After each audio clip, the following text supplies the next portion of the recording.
Hello दोस्तों, आप सबका न्यूज साउंड चैनल पर स्वागत है। दोस्तों, मैं जयवीर सिंह।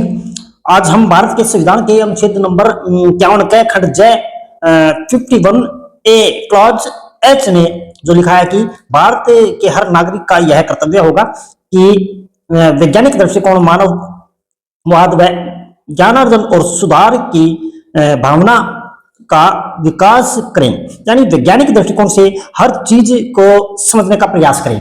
तो इस मूल कर्तव्य का निर्वहन करते हुए हम आज इस विषय पर चर्चा करते हैं कि भारत में इतनी जातियां कैसे हैं और कैसे इस जातीय व्यवस्था को बनाया गया। अनुच्छेद नंबर 51 के खंड अंग्या में जो जय से पहले आता है, एक और मूल कर्तव्य लिखा है जिसके अनुसार भारत के प्रत्येक व्यक्ति का कर्तव्य होगा कि वह भारत के सभी लोगों में समरसता और समान भातृत्व की भावना का निर्माण करे, जो धर्म और भाषा के और प्रदेश या वर्ग पर आधारित सभी भेदभाव से दूर हो, ऐसी प्रथाओं का त्याग करे जो स्त्रियों के सम्मान के विरुद्ध हो।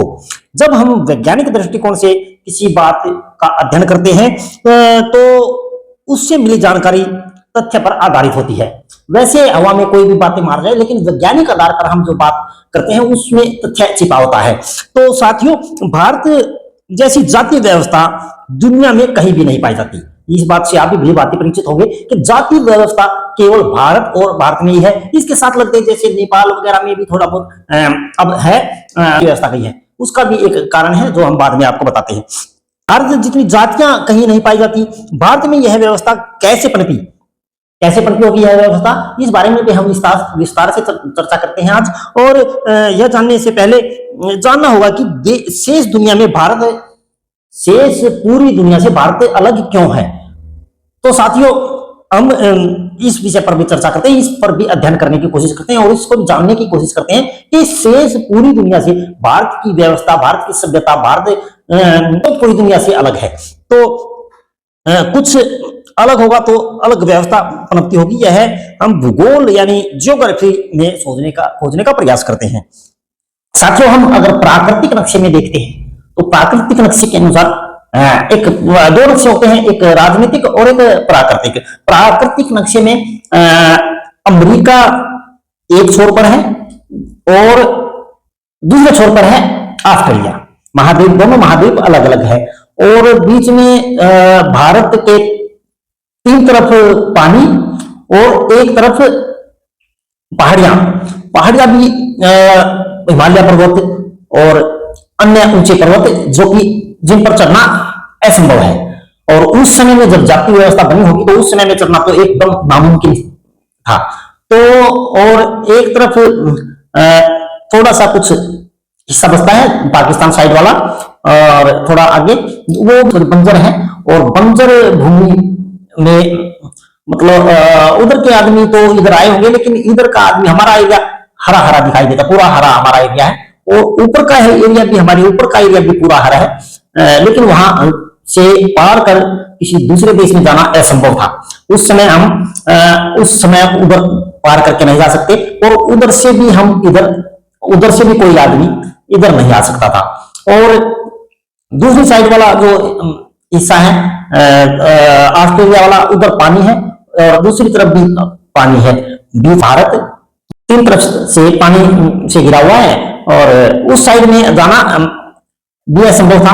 अब तो यातायात के साधन हैं, हवाई जहाज हैं और समुद्री जहाज हैं, और उस समय यातायात के साधन बिल्कुल भी नहीं थे जब जाति व्यवस्था पनपी होगी। जब से जाति व्यवस्था का जिक्र है, सभ्यता, भारत की सभ्यता का जिक्र जब से शुरू हुआ, उस समय यातायात के साधन नहीं थे। हाँ, उधर से अफगानिस्तान के रास्ते और इस साइड के रास्ते, पाकिस्तान जो अब है उस साइड के रास्ते से जितने भी आक्रमण इंडिया पर हुए, जितने भी सैलानी आए, जितने भी आक्रमणकारी आए भारत में, वो सब उसी रास्ते से आए। बाकी तीन साइड से कोई भी आक्रमण नहीं हुआ। ये आप अध्ययन किया होगा आप लोगों ने, सभी आक्रमणकारी इसी साइड से आए हैं। और सभ्यता इतनी अच्छी थी, भारत में साधन इतने थे, यहाँ संसाधन बहुत अच्छे थे, खनिज पदार्थ अच्छे थे रहने सहने के लिए। उस टाइम क्या था, उस टाइम लोगों को ज्यादा साधनों की जरूरत नहीं थी, खाने पीने की की जरूरत होती थी, और वो यहाँ जो भी आता था उसकी यहाँ पूरी हो जाती थी। तो साथ ही बात करते हैं उस समय की, जब भारत में जाति व्यवस्था पनपी होगी। तो भारत में जिस समय जाति व्यवस्था पनपी होगी तो उस समय भारत से बाहर जाना असंभव था। भारत उत्तर दिशा से, ऊपर की तरफ से, तो पहाड़ों से गिरा हुआ था, ऊपर तक ऊंचे ऊंचे पहाड़ थे, वहां उन पर, और काफी ठंड भी थी, बर्फ जमी रहती थी, तो उन पर तो चढ़ना असंभव था।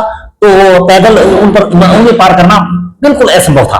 और तीन तरफ से भारत से घिरा हुआ था, तीन तरफ समुद्र थे, तो वहां से बाहर जाना बिल्कुल असंभव था।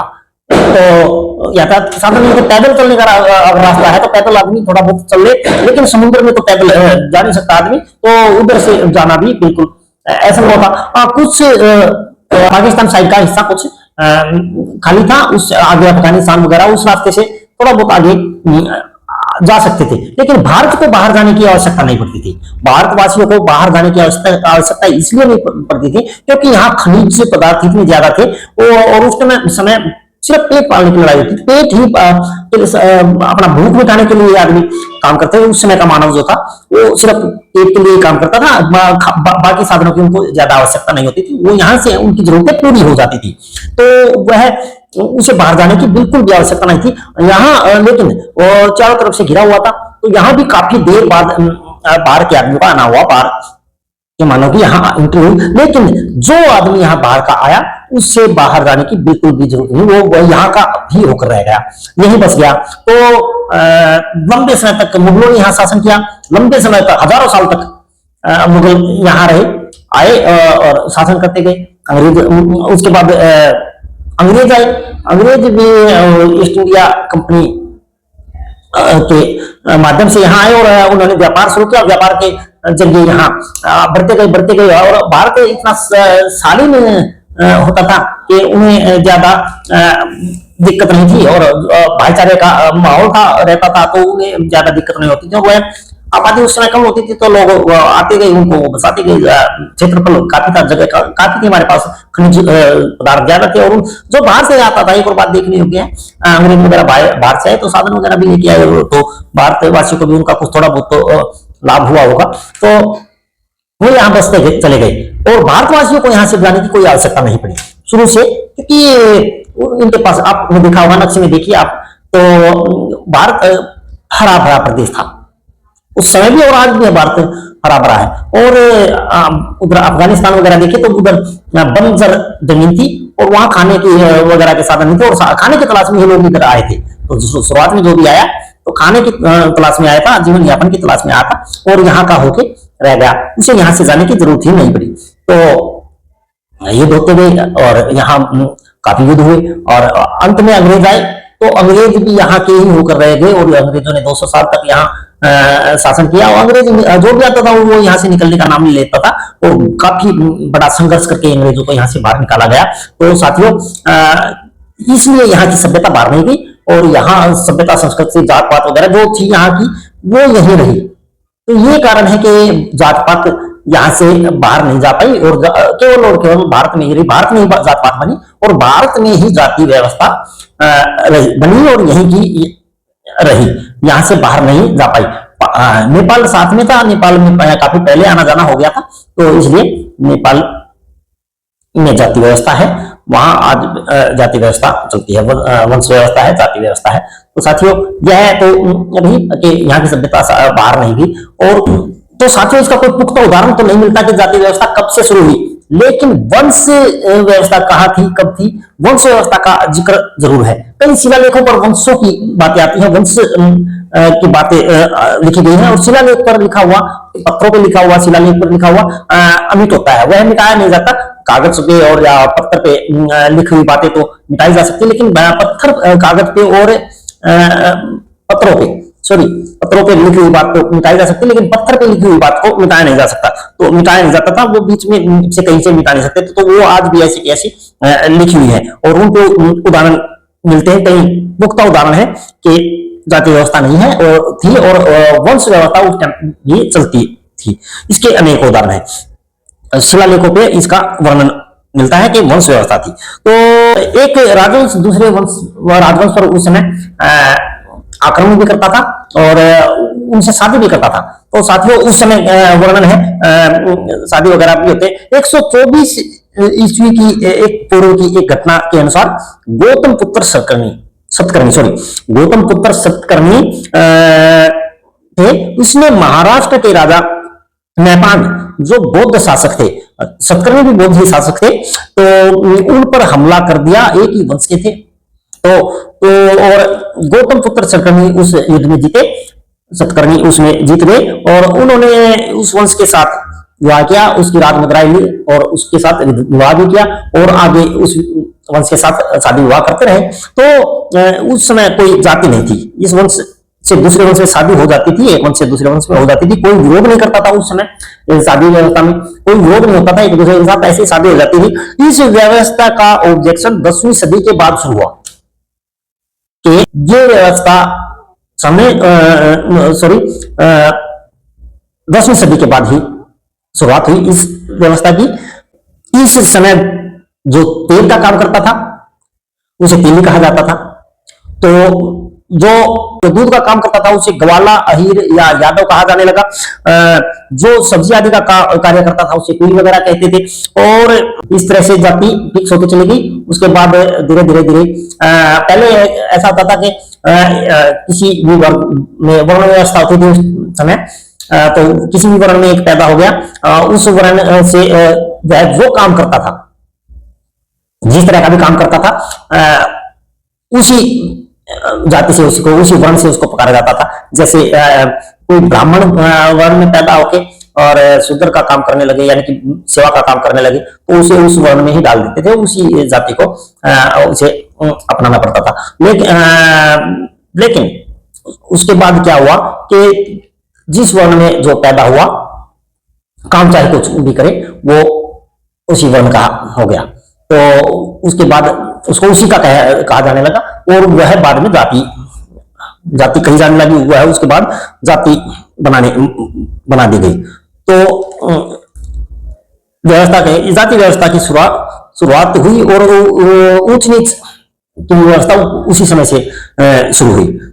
खोजने पर यह भी पता चला है कि रंगवेद शास्त्र जो था उससे पहले जाति व्यवस्था नहीं थी। तो रंगवेद से पहले किसी भी ग्रंथ में जाति व्यवस्था का वर्णन नहीं है।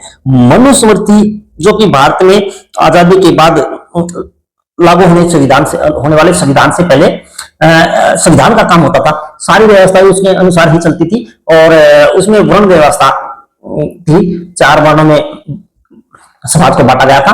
तो मनुस्मृति के उससे ही न्याय संहिता थी, उसकी ही न्याय संहिता थी, न्याय वगैरह भी उसके हिसाब से किए जाते थे।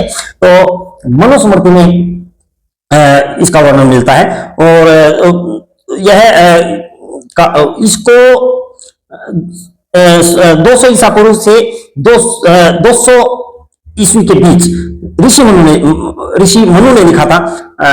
मनु ऋषि हुए हैं, उन्होंने इसको लिखा था और मनुस्मृति इसका नाम था। तो इस ग्रंथ में लिखा है कि जन्म से सभी शूद्र होते हैं और इसके अनुसार एक युग पुरुष हुए हैं। युग पुरुष ने ही हमें उत्पन्न किया है। हमारी उत्पत्ति, मानव की उत्पत्ति एक युग पुरुष से हुई है। मानव एक युग पुरुष हुए और युग पुरुष के जो मुंह से निकला तो उसे एक ब्राह्मण का दर्जा दिया, ब्राह्मण सबसे ऊपर रहा। उसके बाद भुजाओं से जो निकला, भुजाओं से जो पैदा हुआ उसको हम क्षत्रिय कहा गया। क्षत्रिय को राजपाट करने का और सेना वगैरह में रहने का अधिकार दिया गया। ब्राह्मण तो सिर्फ पाठन का और उच्च दर्जे के काम ब्राह्मण के हिस्से में आए। तो उसके बाद जो जंगा से पैदा हुआ जांग से, उसे वैश्य कहा गया। तो वैश्य के हिस्से में व्यापार के काम आई, दुकानदारी के काम आई उस समय। और पैरों से जो पैदा हुआ तो उसे शूद्र कहा गया और उसका काम सेवा करना और नीच काम, सभी नीच काम उस समय उसके हिस्से आए। तो इसीलिए उस समय के वर्ण के हिसाब से जाति व्यवस्था चली और शूद्र को नीच जात कहा जाने लगा और ब्राह्मण को ऊंच जात और क्षत्रिय उसके बाद और उसके बाद वैश्य। तो 4 वर्ण शूद्र का सबसे निचले वर्ग में रखा गया। तो इस किस्म की व्यवस्था उस समय लागू की गई। तो और इस ग्रंथ में तो यह तक भी लिखा है कि अगर सनातन धर्म के अनुसार मनु संसार के सबसे प्रथम पुरुष हुए, तो उसके अनुसार वही युग पुरुष हुए और उनसे ही संसार की उत्पत्ति हुई। सनातन धर्म के अनुसार मनु सबसे पहले पुरुष थे और मनु की संतानों से ही दुनिया में लोगों की उत्पत्ति हुई। इसमें साफ साफ लिखा गया है मनुस्मृति में कि मनु की संतानों से ही दुनिया में इंसानों की उत्पत्ति हुई है। तो साथियों, हालांकि वैज्ञानिक दृष्टिकोण से देखा जाए तो मानव की उत्पत्ति पानी से हुई है। इस पे काफी बुद्धिजीवियों ने चर्चा की है और काफी वैज्ञानिकों ने इस पर शोधन किए हैं और अपने अपने विचार रखे हैं कि मानव का शरीर 75% पानी से बना होता है, पानी होता है 75%, और मानव शरीर की उत्पत्ति एक पानी से ही हुई है। तो साथियों, पानी को अगर कुछ दिन के लिए बर्तन में रख देते हैं तो उसमें जीव पैदा हो जाते हैं, उसमें जीवाणु उत्पन्न हो जाते हैं, जीवाणु पैदा हो जाते हैं। तो उसी तरीके से कीड़े पड़ जाते हैं। तो पैरामीशियम यूबिलिना अमीबा एक कोशिका जीव, पहले एक कोशिकीय जीव होते थे, फिर धीरे धीरे दो कोशिकीय जीव हुए। तो आपने पढ़ा होगा, अध्ययन किया होगा जरूर। तो जीव की उत्पत्ति ऐसे होती है। तो उस समय अब मानव शरीर बहुत सारी कोशिकाएं होती हैं, लेकिन एक कोशिका और दो कोशिकीय वगैरह में इस तरह के आपने स्कूल में अध्ययन किया होगा। तो मानव की उत्पत्ति मानव के मुंह, भुजा, जंघा और पैर, इनसे होना हमें असंभवशाली लगता है, लेकिन इस पर विचार करने योग्य तथ्य है ये। इस तरीके से हम नहीं, काफी लोग, काफी बुद्धिजीवी इस चीज पर चिंतन करते हैं कि मानव की उत्पत्ति कहां से हुई है। मानव की उत्पत्ति इस तरीके से तो मेरे हिसाब से नहीं हुई। तो साथियों, मनुस्मृति के अनुसार हिंदू धर्म का आधार है जाति। 4 वर्ण जाति में होते हैं, 4 वर्ण, और उनमें विभिन्न जातियां और जातियों में उपजातियां आदि। तो जहां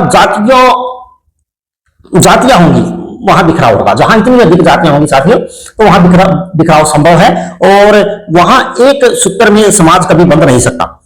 तो मनुस्मृति के अनुसार ही जाति व्यवस्था भारत में बनी और अन्य किसी भी देश में जाति इसलिए नहीं पहुंची क्योंकि उस समय भारत में खाने पीने की व्यवस्था थी, आजीविका के साधन थे, और जो यहाँ आ जाता था उसे बाहर जाना, मतलब बाहर जाता ही नहीं था, यही का होकर रह जाता था। तो जात पात केवल भारत में है, न कि पूरी दुनिया में। और यह व्यवस्था ऋषि मनु द्वारा ही बनाई गई है। इससे पहले कहीं कोई वर्णन नहीं मिला कि जाति व्यवस्था है।